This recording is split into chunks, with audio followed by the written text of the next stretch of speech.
Today we have the 2021 Hyundai Kona. This is an electric vehicle with just over 60,000 miles. To the left of our steering wheel, we have voice control as a feature, and on the right we have cruise control.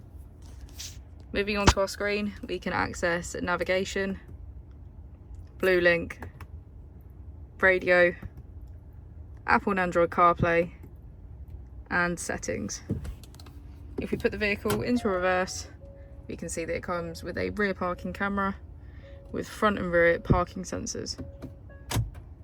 Just below we have our AC with heated seats on either side and our heated steering wheel.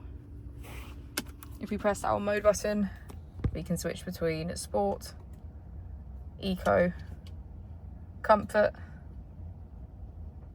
and eco plus. As we go into the back of the vehicle, we can see that it has a full leather black interior.